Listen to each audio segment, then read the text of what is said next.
자, 마가복음 6장 45절로 52절 말씀을 통해서 진짜 위기라는 제목으로 하나님의 말씀을 나눌 때에 진짜 위기가 무엇인지를 잘 분별하고 그 위기를 대처해서 오늘 여러분 끝까지 승리하는 여러분 되시기를 소원합니다. 인생을 살다 보면 반드시 기회가 온다라는 말들을 우리가 종종 듣곤 합니다. 맞아요. 기회가 와요. 그런데 기회만 오는 것이 아니라 위기도 온다는 사실을 우리는 잊지 말아야 됩니다. 건강만큼은 자신했는데 건강의 위기가 오고 경제적인 위기도 오고 사업의 위기도 오고 영원히 행복할 것 같았던 관계에도 위기가 옵니다.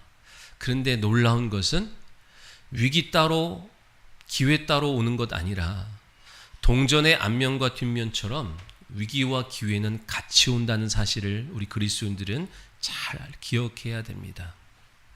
기회만 오는 거 아닙니다. 그 기회가 곧 위기고 위기가 곧 기회예요. 그래서 사도 바울은 고린도 교회를 향하여 너희가 선줄로 생각하거든 넘어질까 조심하라고 경고했어요. 기회라고, 기회를 잡았다고, 됐다고 생각했던 그것이 위기요 넘어지는 단초가 되기도 하고, 반면에 와 위기야 끝났어 그랬는데 그 위기가 하나님의 살아계심을 경험하는 기회가 되기도 합니다. 믿으시면 아멘.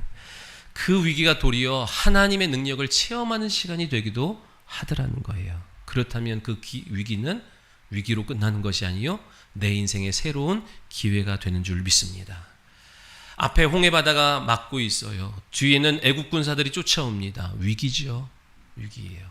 그러나 그것이 하나님의 살아계심을 구원의 날이 되는 거예요. 아멘. 끝났다고 생각했던 그 시간이 이제 새로운 길을 여는 시작이 되는 것을 보게 됩니다. 예수님이 십자가에 죽으셨어요. 제자들이 다 끝났다고 생각했어요. 그러나 부활의 생명을 갖고 우리를 찾아와 주신 줄 믿으시기 바랍니다. 예수님께서 모인 사람들의 실질적인 문제, 먹는 문제, 육체의 문제, 이 땅의 문제를 해결해 주셨더니 그 오병이어의 사건을 얘기하는 거예요. 그것을 경험한 사람들이, 모인 무리들이 막 흥분을 했습니다.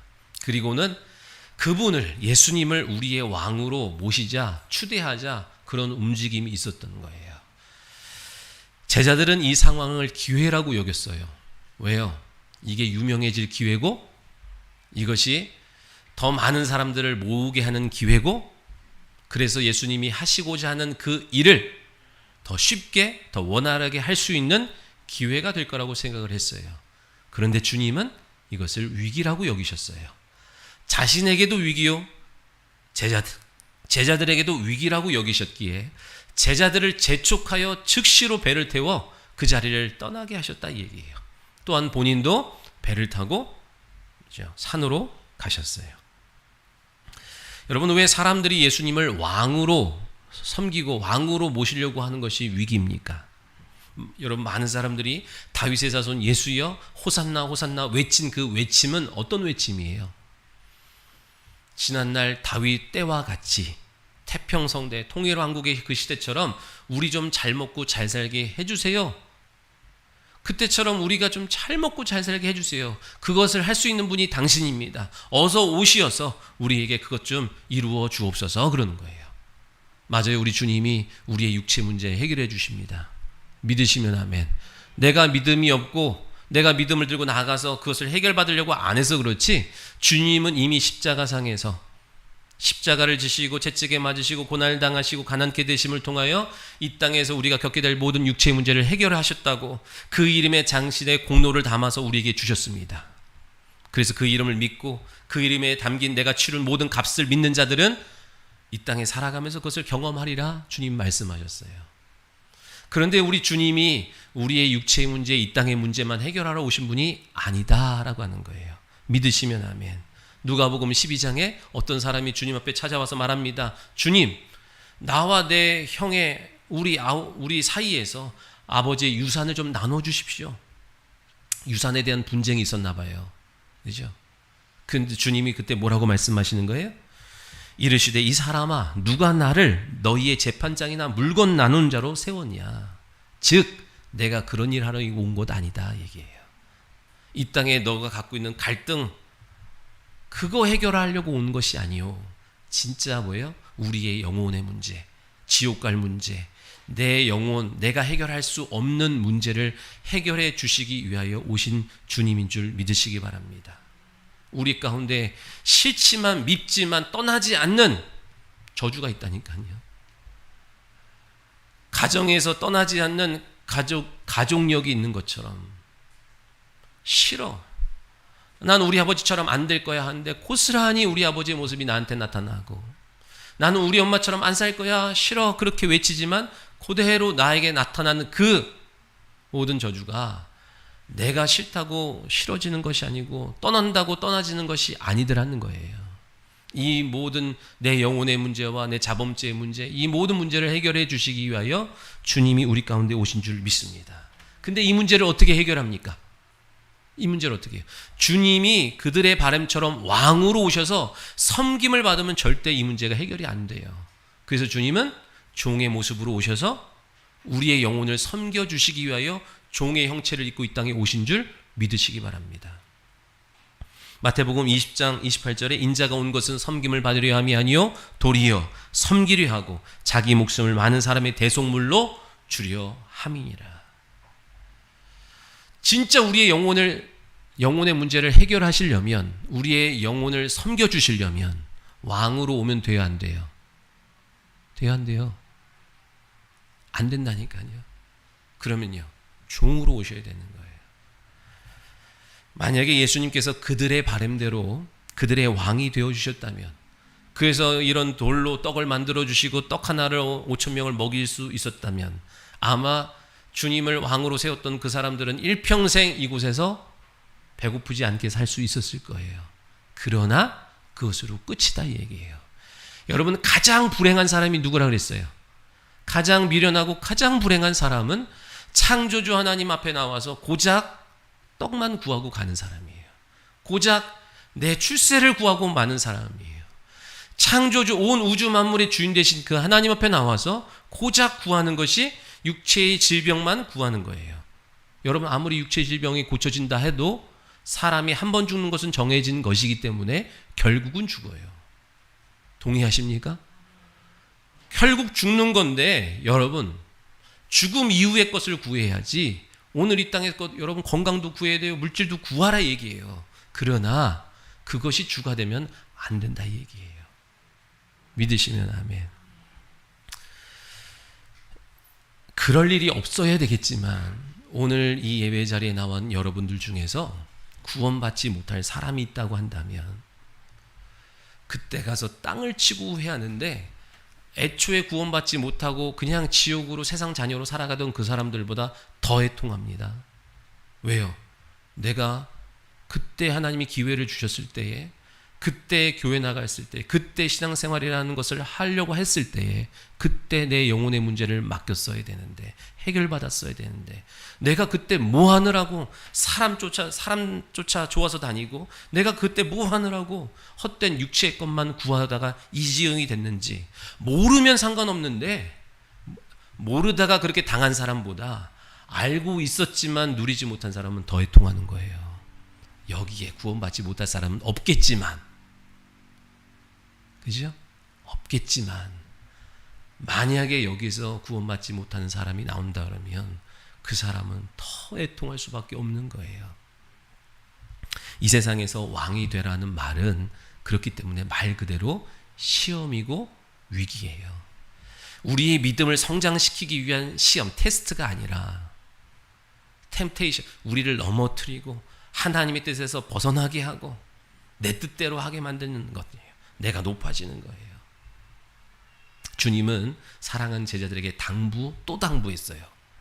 섬김을 받으려고 하지 말고 섬겨라. 그 말은 이 땅에서 왕이 되려고 하지 말고 저 하나님의 나라에서 높아지려고 해라. 여러분의 관심이 그거이기를 소원합니다. 믿으시면 아멘. 예수님이 광야에서 받으신 시험들을 우리가 알잖아요. 뭐 3가지 시험 있잖아요. 돌을 떡으로 만들어 먹어라 그랬다고요. 예수님이 금식하신 이후에 줄이신 것을 하시고 그렇게 요구했지만 실상 여러분 이거를 따지고 들어가 보면 그것도 왕이 되라는 요구예요. 돌을 떡으로 만든다고 해봐요. 주변에 돌이 얼마나 많아요. 그럼 사람들이 열광할 거예요. 여러분 모든 역사에는 공과가 다 있겠지만 어르신들이 박정희 대통령에 대한 향수를 아직도 기억하는 이유 중에 하나는 먹고 살기 힘들 때 굶어 죽는 사람들이 있을 때에 먹고 살 문제를 해결해 줬기 때문인 거예요.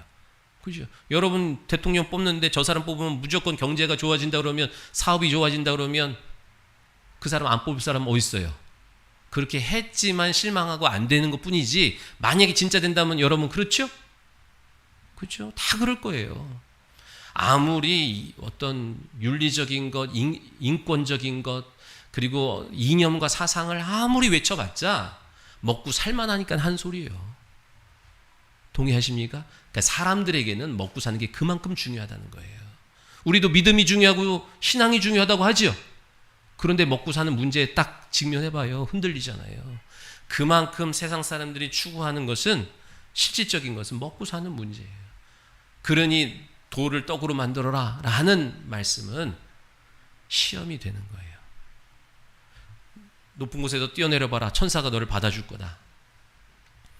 천사의 그림자만 봐도요, 여러분 난리 나요. 또 하늘이 점지해줬다 그러면서 얼마나 사람들이 당시 그 사람을 높여줄 거고 그 사람을 세워주려고 하겠어요. 신화적인 인물로. 한마디로 왕이 되라는 말은 뭐예요? 만왕의 왕으로 오셨고 영적 세계의 왕으로 오신 그 예수님을 고작 한낱 한철뿐인 이 세상의 왕으로 전락시키는 거예요. 그걸로 만족하라는 거예요.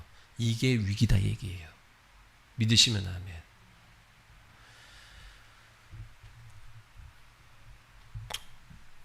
주님이 이 모든 시험을 이기시고 왕이 아닌 종의 삶을 사셨기에 저와 여러분의 영혼이 구원받은 거예요. 믿으시면 아멘. 그렇죠? 뿐만 우리의 육체의 삶도 해결될 모든 것들을 우리가 이제 예비받은 거예요. 예수님이 생각하시는 위기가 무엇이냐면 내가 드러나고 하나님이 가려지는 것을 주님은 위기라고 여기셨어요. 내 뜻이 드러나고 하나님의 뜻이 가려지는 것. 그래서 하나님이 하시고자 하는 일들이 방해받는 것. 이것을 주님은 위기라고 했어요.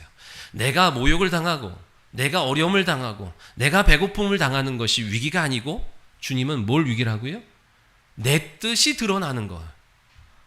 그래서 주님은 육체를 갖고 계시기 때문에 육체의 소욕, 육체를 갖고 계시기 때문에 끊임없이 육체를 꺾어야 돼요. 우리의 육체는요, 자꾸만 내가 높아지고 내 기분, 내 감정, 내 마음대로 하고자 하는 육체의 이 본질이 있다고요. 그래서 주님도 어떻게 하셨어요? 겟세마네 동산에서 3번 이것을 땀방울이 핏방울 될 정도로 싸우셔서 돌파하신 거예요. 그래서 십자가를 지셨고 그래서 부활하심을 통하여 누구? 우리를 향한, 인류를 향한 하나님의 사랑을 나타내 주셨어요. 하나님의 의가 이 땅 가운데 임한 거예요. 예수님은 그 하나님의 의가 우리를 향한 하나님의 사랑이 우리 가운데 드러나지 못하게 만드는 모든 것들을 위기라고 여기시는 거예요. 믿으시면 아멘. 나한테 여러분 칭찬해주고 나 높여주고 그러면 안 좋아할 사람은 어디 있습니까? 그런데 그것이 결국 주님의 뜻을 가리우고 주님의 뜻을 외면하는 일이 되기 때문에 우리 주님은 위기 중의 위기가 바로 이 위기라고 말씀하시는 거예요. 그래서 여러분 주님을 닮고 싶었던, 닮기 원했던 사도 바울이 뭐라고 말해요? 이제는 내가 그리스도와 함께 십자가에 못 박혔나니 그런즉 이제는 내가 사는 것이 아니요 내 안에 그리스도께서 사시는 것이라.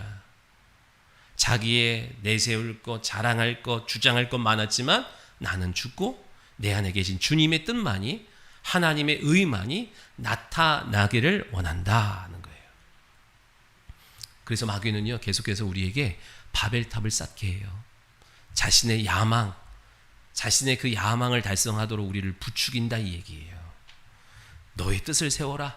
너의 감정이 중요하다. 너의 마음이 중요하다. 여러분의 마음이 중요하고 생각이 중요하고 감정도 중요하지만 하나님 말씀보다 중요하지 않아요. 믿으십니까? 여러분의 뜻이 중요해요? 하나님의 뜻이 중요한 거예요.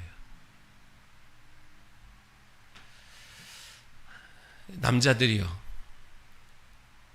아내 말 들을 거예요? 엄마 말 들을 거예요? 근데 우리 희진이한테 그랬는데, 이 결혼하면 아내 말 들을래? 엄마 말 들을래? 말장난 같지만 주님 말씀 들어야 돼요. 믿으시면 아멘. 엄마 말이 맞은 것 같고 아내 말이 맞은 것 같아도 결국엔 주님의 말씀을 우선시하는 사람이 복된 가정을 이룹니다. 믿으시기 바랍니다. 높여주고 세워주는 건 누가 하는 거라 그랬어요, 여러분? 가정에서, 교회에서, 직장에서 높여주는 건 누가 높여주셔야 됩니까? 사장님이 높여줘야 돼요? 하나님, 높여주시고 세워주신 것은 하나님이에요. 그리스도인들은 그렇게 믿고 사셔야 됩니다. 자, 근데 여러분 보십시오. 세상의 정치는, 세상은 어떻게 돼요? 여론이에요. 세상 여론이 막 띄워주면 한순간에도 영웅이 됐다가도 또 한순간에 역적이 되기도 하지요. 높여주고 세워줍니다. 자, 여러분 보죠. 그래서 주님은 세상의 여론이, 사람들의 그 환호를 경계하시는 거예요. 사람이 높여주는 건요, 한순간에 무너져요. 믿으시면 아멘. 주님이 높여주시면 누구도 끌어내릴 수 없다는 사실을 믿으시기 바랍니다.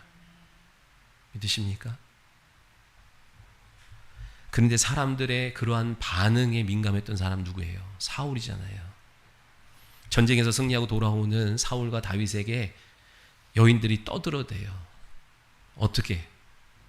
사울은 천천히요, 다윗은 만만히요. 그런 말을 하면 안 되죠? 비교하는 말 하면 안 됩니다. 근데 여러분 보십시오. 사울은 천천히요, 다윗은 만만히로다. 그러면 누구에게 위기예요? 사울, 듣는 사울 엄청 기분 나쁘겠죠? 근데 진짜 둘 다 위기인데 진짜 위기는 다윗이 위기예요. 진짜 위기는. 왜요? 잠언 16장에 이렇게 말씀합니다. 교만은 패망의 선봉이요, 거만한 마음은 넘어짐의 앞잡이로다. 사울도 그 위기를 넘어야 되지만 다윗에게 온 위기는 더 큰 거예요. 누가 나 싫다고 미웠다고, 나는 함께하고 싶지 않다고, 그런 것도 위기지만 높여주는 거, 띄워주는 거, 그죠?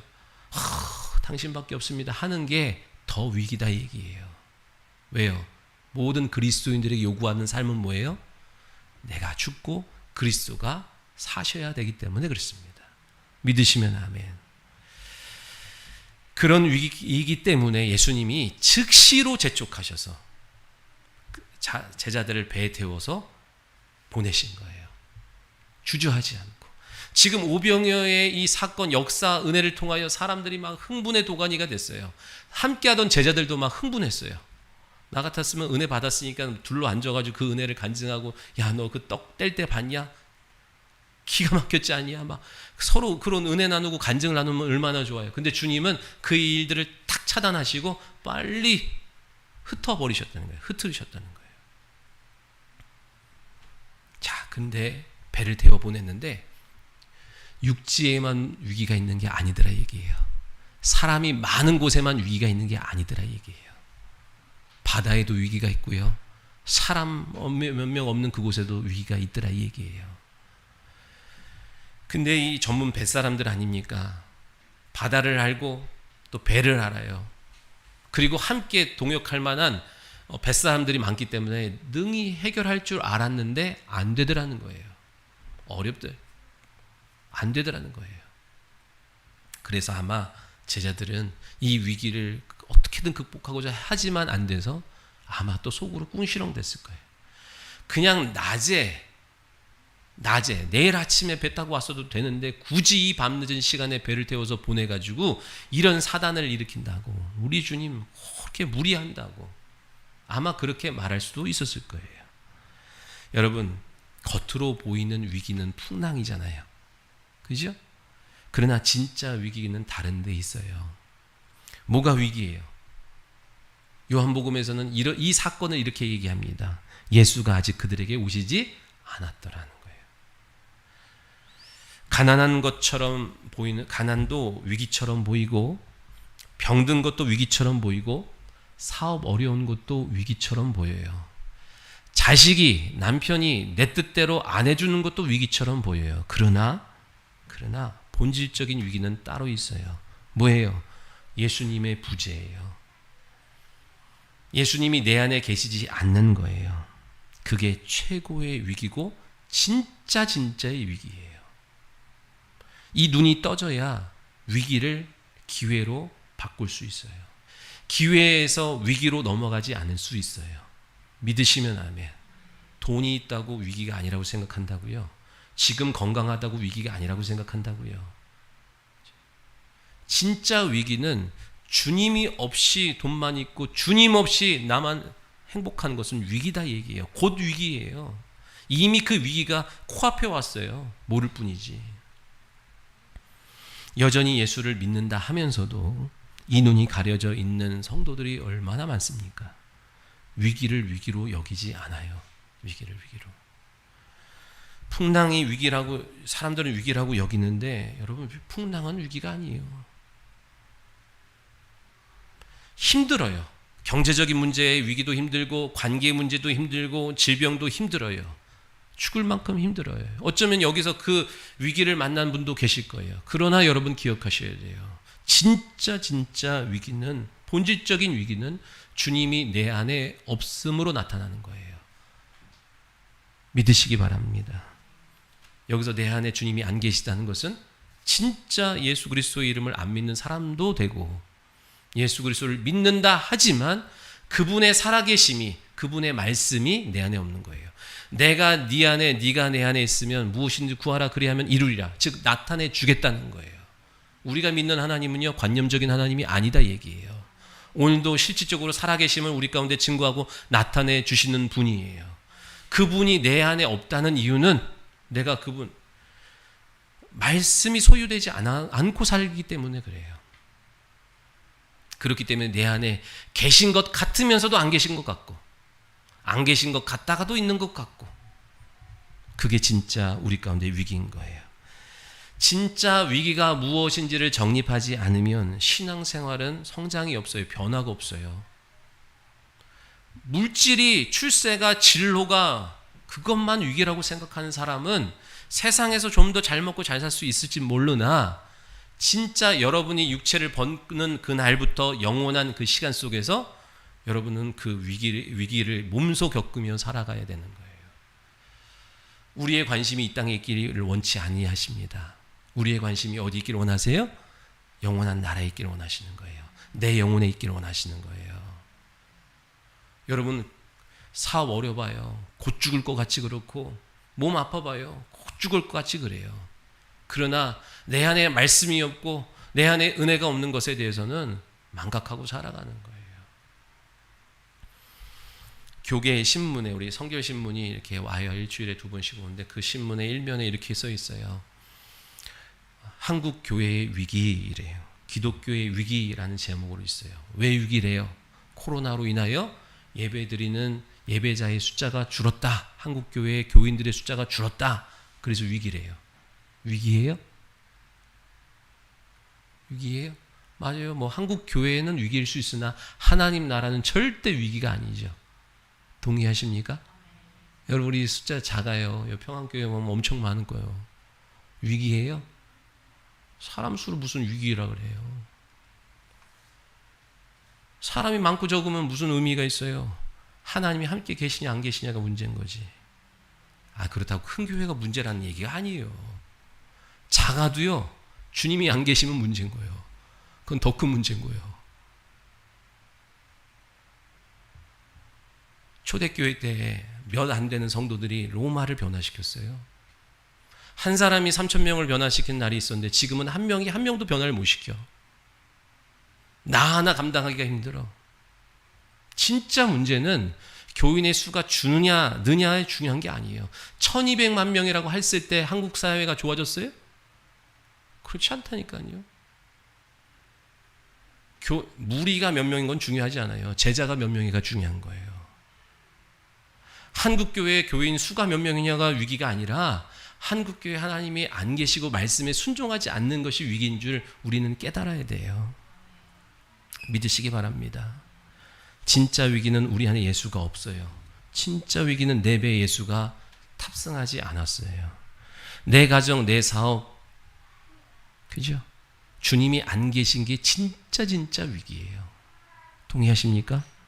교리적인 예수도 있고 역사적인 예수도 있고 신학적인 예수도 있지만 진짜 하나님의 아들이신 우리를 위하여 십자가에 죽고 죄와 사망의 권세에서 부활하셔서 우리 가운데 그 생명을 주신 예수 그리스도가 믿어지지 않는 게 위기예요. 그분을 의지하지 않는 게 위기예요. 자, 물어볼게요. 왜 주님 의지하지 않습니까? 왜 의지하지 않죠? 신뢰하지 않기 때문에 의지하지 않는 거예요. 왜 신뢰하지 않죠? 신뢰할 만한 분인지를 경험한 적이 없기 때문에 신뢰하지 않는 거예요. 왜 그러면 그분을 경험하지 못했죠? 말씀에, 그분이 우리에게 제시한 말씀에 믿음으로 반응하고 순종하지 않았기 때문에 체험하지 못하고 경험하지 못하는 거예요. 교회는 10년, 20년 나왔지만 하나님의 말씀보다 내 말씀, 내 뜻을 우선시하다 보니까 그분의 말씀을 체험하고 경험할 기회가 없는 거예요. 그러니 신뢰하지 못하고, 신뢰하지 못하니 그분을 의지하지 못하고, 의지하지 아니하니 그분이 우리 삶 가운데에 당신의 살아계심을 나타낼 일이 없더라, 이 얘기예요. 제가 모태신앙으로 오늘까지 오면서 경험한 거예요. 경험한 거. 저는 날마다 다 경험하고 살았다는 게 아니에요. 그렇지 못했던 사람들이 너무 오래 있었다 얘기예요. 여러분, 이 믿음은 공부해서 주어지는 것 아니고 교회를 오래 다녔다고 주어지는 것 아니에요. 믿음은, 믿어지게 하는 것은 오직 하나님이 위로부터 우리 가운데에 부어주셔야만 되는 거예요. 그럼 누구에게 부어주십니까? 누구에게? 왜 주님께서 우리에게 당신을 알만한 계시를 우리에게 허락하지 않는 이유가 뭐예요? 신구약 중간기 영적 암흑기가 이 땅 가운데 도래했던 이유가 무엇이라 그랬어요? 듣고자 하는 이가 없기 때문에. 모두가 육체의 것만, 자기 감정에만 몰두하고 살아가니까 주님의 말씀이요, 영생의 말씀이요, 진리의 말씀이요, 명령하신 주님의 뜻이 받지 않아요. 다 거절하는 거예요. 하나님의 말씀을 보내면 핍박하고 저주하고 죽이고 거절하고 다 그러다 보니까 어떻게 해야 돼요? 더 이상 들으려고 하는 자가 없기에 주님께서 선지자도 말씀도 이상도 허락하지 않는 거예요. 그래서 영적 암흑기, 신구약 중간기가 나타난 거예요. 여러분 신앙생활 가운데 이런 영적 암흑기가 있지 않습니까? 말씀이 안 들려요? 은혜가 없어요? 있다니까요, 우리 가운데. 근데 우리는 보통 그렇게 생각합니다. 그 이유를 내 안에서 찾지 않고 다른 데서 찾는 거예요. 제가 오전에도 그랬죠. 교회는, 목사는 여러분한테 은혜 주는 사람 아닙니다. 은혜는 하나님으로부터 주어지는 거예요. 그럼 목사는 뭐 하는 거예요? 교회는 뭐 해야 되는 거예요? 여러분이 은혜 받을 만한 그릇 준비하는 거예요. 간장 종지만한 거 갖고 와서 은혜를 부어달라고 해봤자 간장 종지만큼이에요. 더 큰 은혜, 부어주실 은혜, 따지지 않고 마음껏 넉넉하게 부어주실 그 하나님의 은혜를 받을 만한 그릇을 준비하는 거지, 내가 여러분한테 은혜를 준다고 생각하니까 지난날 내가 여러분한테 은혜를 줘야 된다고 생각했을 때는 여러분의 감정만 살폈다고요. 여러분의 그저 기분만 살피게 되는 거예요. 오늘 그렇다면 우리 이 위기를 어떻게 극복해요? 이 위기 어떻게 다시 기회로 바꿉니까?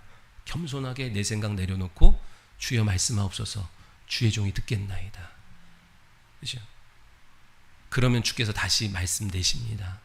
말씀을 내 심령 가운데 잔잔히 충만하게 그 배에서 생수의 강이 흘러 넘치려 하셨던 것처럼 발목에서 허리에서 어깨에서 나를 전체를 다 덮을 만큼 충만한 말씀을 내시는 거예요. 하나님은 지난주에 뭐라 했어요?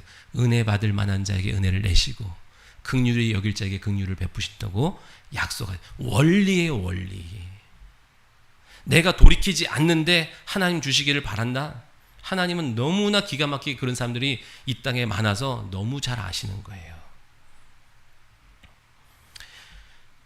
다윗은 두려워하는 것이 있었던 사람이에요. 시편 51편에 보니까 다윗이 범죄하고 나서 기도하는 장면이 나오거든요.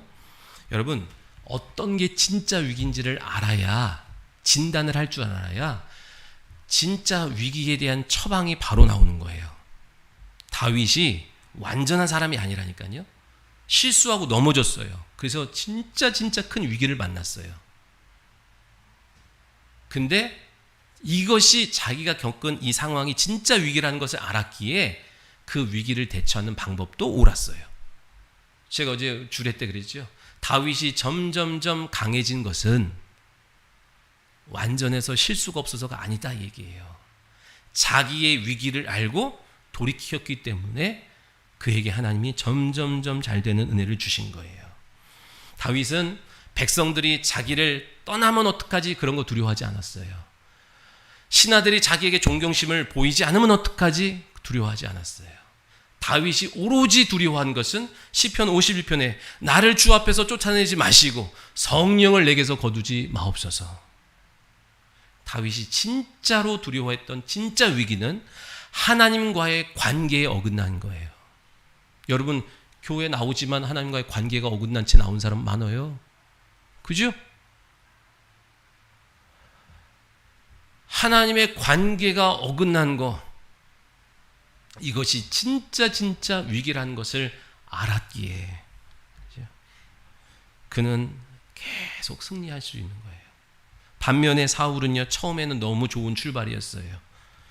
하나님이 그를 높여주셨고 모든 환경의 여건을 열어주셨어요. 근데 그렇게 높아지다 보니까 뭐라 그랬어요? 아까 전에 교만은 패망의 선봉이라고 그랬죠? 넘어짐의 앞잡이라고 그랬어요. 높아지다 보니까 하나님과 자기 사이에 낀 게 있다는 사실을 간과하고 살아갑니다. 세우신 분이 누군지를 잊어버렸어요. 보이는 것만, 들리는 것만 중요하게 여기어서 이제는 누가, 사람들이 중요한 거예요. 하나님을 경외하기보다 사람 경외하기 시작하는 거예요. 그래서 하나님과 점점 멀어집니다. 근데 사울은 이것을 위기로 여기지 않았다 얘기예요. 사람이 떠나가는 것을 위기로 여겼고, 물질이 새는 것을 위기로 여겼고, 그죠? 건강을 잃는 것만 위기로 여겼고, 하나님이 내 안에서 멀어지는 것, 하나님이 내 안에서 느껴지지 않는 것을 위기로 여기지 않았다는 거예요. 그죠? 진짜 위기는 내가 주님 뜻대로 안 사는 게 위기인데, 그거를 눈치채지 못하고 꼭 손에 잡히고 피부에 와닿는 뭔가만 위기라고 여기는 거예요. 진짜 위기가 무엇인지에 대해서 눈을 뜨는 저와 여러분 다 되시기를 예수님의 이름으로 축원합니다. 사울은 백성들이 떠나가는 것을 위기로 여겼고, 블레셋이 침공하면 어떡하나 천정긍긍했고, 다윗이 나보다 더 인기가 많으면 어떡하나 그 문제가 갖고 일평생 씨름하다가 하나님이 없는 채 멸망의 길로 가는 자신의 그 걸음을 몰랐다 얘기예요. 내 곁에 계셔야 되는데 나와 함께 하시겠다고 했던 그분이 내 안에서 느껴지지 않고 그분의 손을 놓친 것, 그죠? 어린아이가 놀이동산에서 부모의 손을 놓친 게 위기인데 재미난 거 보고 있는 거, 그죠? 나 안에 뭐 먹을 게 없는 것만 위기라고 여기는 어린아이와 같으면 안 된다 이 얘기예요. 우리가 신앙생활 할 때 위기를 만나든 형통을 만나든 우리는 항상 대입해야 될 게 누구예요? 예수 그리스도라고요. 아멘. 우리 김우재 성도가 사업장 신방을 해달라 그랬는데 그 사업장에 하나님이 있어야 돼요. 참 내가 감사하고 기뻤어. 감사하고. 그냥 형식적인 종교적인 행위가 아니요, 하나님이 주인 되시고 하나님이 다스려 주시는 사업장 되기를 소원하는 거, 이게 오늘 주님이 우리에게 바라고 원하시는 일이 된 줄 믿습니다. 야곱의 가정에 큰 위기가 왔어요. 외동딸, 눈에 넣어도 안 아픈 그 딸이 어려움을 당했어요. 오빠들이 혈기가 나가지고 가서 다 살육을 해버렸어요. 주변의 나라들이 다 일어나서 이 야곱의 가정과 가문을 말살하려고 합니다. 곧 풍전등화예요. 멸망할 위기에 처해있던 야곱에게 하나님이 부르십니다. 베델로 올라가라. 거기서 여호와께 단을 쌓아라. 그때 야곱이 정신을 차려요. 그러면서 어떻게 합니까? 가족과 함께하는 모든 사람들에게 너희 안에 있는 이방 신상들 다 끄집어내라. 그리고 정결하게 해라. 그리고 의복을 갈아입어라. 그리고 이제 우리 베델로 올라가자. 환난 날에 나를 지키시고 구원하신 그분께 예배하리라. 그렇게 하나님 앞에 겸비해졌더니 그들을 쫓아오던 대적의 마음에 두려움을 줘서 모든 쫓아오는 것들을 멈추게 하셨어요. 그리고 그 영혼 가운데 창세기 35장에 야곱이 복을 받는 장이 됩니다. 위기였습니다. 분명히 위기였어요. 그런데 그것이 하나님의 놀라운 복을 받는 계기가 되는 거예요. 여러분 지금 위기 있지요? 관계 위기도 있고 질병의 위기도 있고 경제적인 위기도 있죠. 이거는요 하나님이 여러분을 겸비하게 하는 과정이에요. 아멘.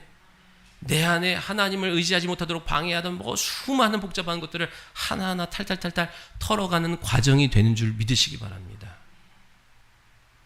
겸손하게 하는 것. 마태복음 10장에 몸은 죽여도 영혼은 능히 죽이지 못한 자 두려워하지 말고 몸과 영혼 모두 다 지옥 형벌에 보내실 수 있는 하나님을 두려워하라고 말씀해요. 여러분에게 진정한 위기는 뭐예요? 아플까봐, 사업이 힘들까봐, 육신에 돈 못 벌까봐, 대학 못 갈까봐 그런 어려움이 오지만 여러분이 두려워해야 될 게 뭐라 그랬어요? 우리가 두려워해야 될 거. 우리가 두려워해야 될 거. 우리가 두려워할 거. 요셉은요 보디발 장군을 두려워하지 않았고 그의 아내를 두려워하지 않았어요. 하나님을 두려워해서 뭐라고 말해요? 내가 하나님 앞에서 어찌 범죄하리요 했다고요. 보디발 장군의 아내, 여러분 스타 장군보다 더 실세가 누구예요? 장군 부인이요. 사장님보다 더 실세가 사장님 부인이요. 그죠?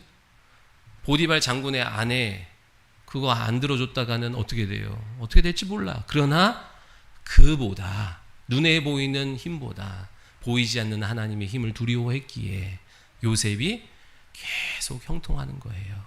믿으시면 아멘. 다윗도 사람 무서워하지 않고 하나님 무서워했기에 나를 주 앞에서 쫓아내지 마옵소서. 다윗은 알았어요. 하나님이 누구를 이뻐하고 사랑하는지. 완전한 자, 완벽한 자, 실수 안 하는 자를 사랑하는 거 아니에요. 의인을 사랑하지 않으세요. 회개하는 자, 죄인인 것을 인정하는 자, 그래서 주님이 아니면 안 된다고 여기는 자만 사랑하세요. 다 그래요. 여러분 자녀들 잘 나가는 자녀도 사랑하지만 부모를 의지하고 부모를 신뢰하는 자를 사랑하는 거죠. 그죠? 여러분 그렇잖아요. 여러분 알아서 다 잘하겠다는 것은 별로예요. 뭐가 돼도 뭐 하나라도 그죠? 의지하려고 하는 사람을 누구도 다 사랑하게 되어 있어요. 사랑하는 성도 여러분, 여러분의 가정과 일터에서 예수님이 있어야 돼요. 여러분 믿지 않는 남편, 믿지 않는 부모, 믿지 않는 형제, 믿지 않는 이웃과의 관계 속에서 주님은 그곳에서 예수님이 없는 성도의 삶을 살지 않기를 원하세요. 비록 믿지 않는 사람과 대화하다 보니까 그것이 불편하고 어색하고 또 내가 많은 이 불편한 일들이 있지만 주님은 너 안에 있는 나를 그곳에서도 나타내기를 원하신다는 거예요. 그러니까 여러분 진짜 위기가 뭐예요? 교회에서는 예수님이 있는데 삶의 현장에서는 예수님이 없는 내 삶이 위기다 얘기예요. 오늘 성도에게 주시는 경종이에요. 교회에서는 다 예수님 충만해요. 근데 세상에 가면 예수 믿는지도 몰라.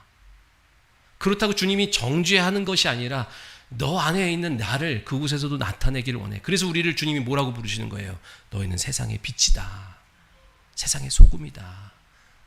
그리스도인의 맛을 내는, 향기를 내는 자가 되기를 원해. 이게 주님의 뜻이고 명령이고 부탁이에요.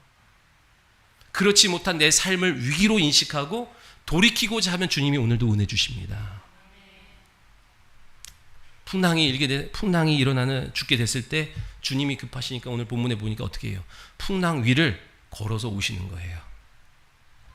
배 타고 내일 아침에 배 타고 오면 늦는다는 것을 누구보다도 잘 아시기 때문에 여러분 주님이 모르는 것 같죠? 내 사정, 내 상황, 내 형편 모르는 것 같죠? 나만 힘든 것 같고 나만 억울한 것 같고 그죠? 그러면 나타난 현상은 뭐예요? 그러면 주님 모른다고 여기기 때문에 사람 찾아가는 거예요. 그런 마음이 들어요, 여러분. 그런 마음이.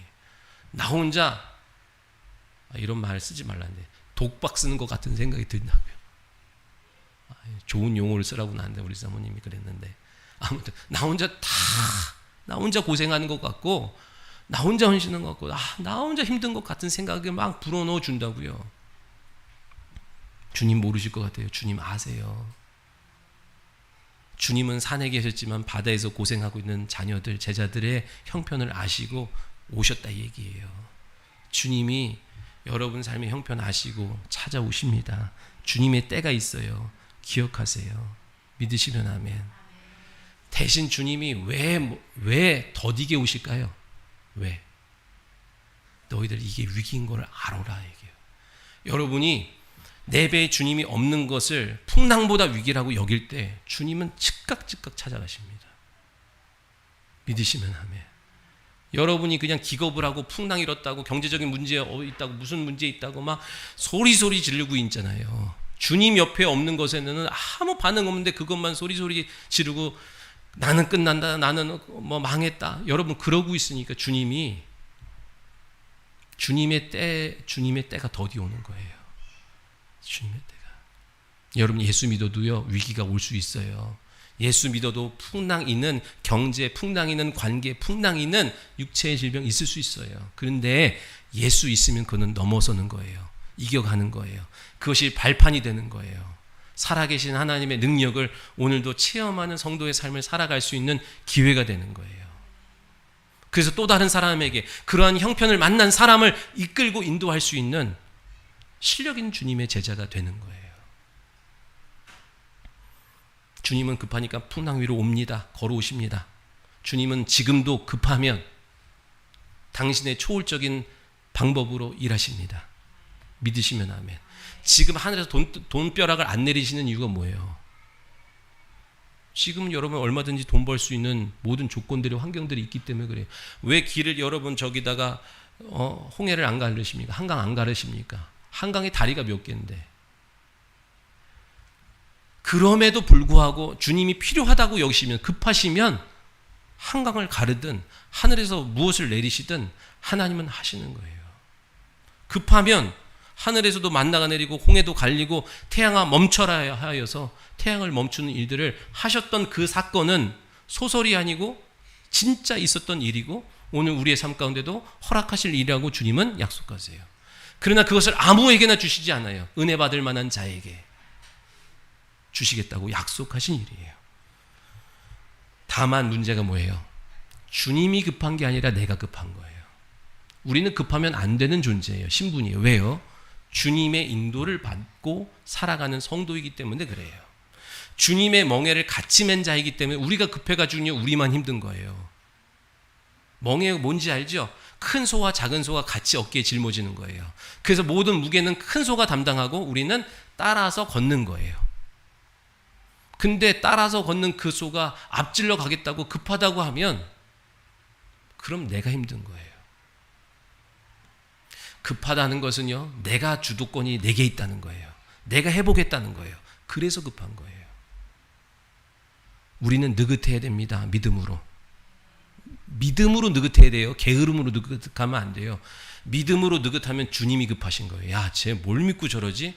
아, 나 믿고 저러지? 내가 안 도와줄 수가 없지. 주님이 급하게 일하시는 거예요. 아멘. 원수마귀 여러분 우리가 잘 쓰는 말이 있어요. 급하면 이스마엘이요 기다리면 이삭이라 그러잖아요. 대부분 여러분의 삶을 잘 보세요. 문제의 원인이 어딨나? 급해요. 쫓겨요. 내가 주도하고 싶은 거예요. 인도가 아니에요. 거기서 오는 문제, 그 문제가 또 다른 문제를 양산하고 또 다른 문제를 양산하고, 그래서 내가 예수 믿으면서도 계속 문제가 끊이지 않는 이유가 여기 있어요. 근데 한번 결단해 보셔요. 결단해 보세요. 주님의 음성으로 내가 나아가리라 결단해 보셔요. 오늘 주님이 풍랑 위를 걸어오셨어요. 그리고 배에 올라서시니 모든 풍랑이 잔잔해졌대요. 오늘 예수 그리스도께서 여러분의 사업장과 여러분의 삶 속에 거하시면, 나타내시면 문제가 해결되는 줄 믿습니다. 아니, 문제는 여전히 있는데 내 마음의 풍랑은 사라지는 거예요. 사업에 문제 있습니다. 여러분 이 세상 살아가면서 계속 문제가 와요. 그런데 내 마음은 견고한 거예요. 내 마음은 평안한 거예요. 왜? 주님이 드러나셨기 때문에. 주님이 내 안에 함께 하시기 때문에. 그죠? 말씀 정리합니다. 진짜 위기가 뭐예요? 내가 드러나는 거예요. 내 의가 드러나고 내 생각이 드러나고 내 욕심이 드러나고 내 야망이 드러나는 거예요. 진짜 위기가 뭐예요? 하나님의 그 뜻이 가려지는 게 위기예요. 여러분의 가정에서 하나님 뜻이 가려지는 게 위기예요. 여러분의 사업에서 하나님이 제외되는 것이 위기예요. 여러분의 자녀의 인생 가운데 하나님보다 다른 것이 앞서가는 게 위기예요. 또 위기가 뭐예요? 주님이 내 곁에 계시지 않음에도 불구하고 눈에 보이는 것으로 만족하는 게 위기예요. 눈에 보이는 어려움만 위기라고 여기는 게 진짜 위기예요. 돈이 없으면 사람이 떠나가면 막 못 살겠다고 중리산이 하는데, 말씀이 떠나가고 예배가 없는 삶에 대해서 그냥 아무렇지 않게 하고 다음에 가면 되지, 다음에 드리면 되지라고 여기는 이 자체가 진짜 영혼의 위기인 거예요. 이런 위기 앞에 우리가 다윗과의 같은 고백해야죠. 내 속에 정한 마음을 창조하시고 내 안에 정직한 영을 새롭게 하여 주옵소서. 주의 구원의 즐거움을 내게 회복시켜 주시고 자원하는 심령을 주사 나를 붙들어 주옵소서. 고백하는 저와 여러분 다 되시기를 예수님의 이름으로 축원합니다. 기도하겠습니다. 하나님 감사합니다.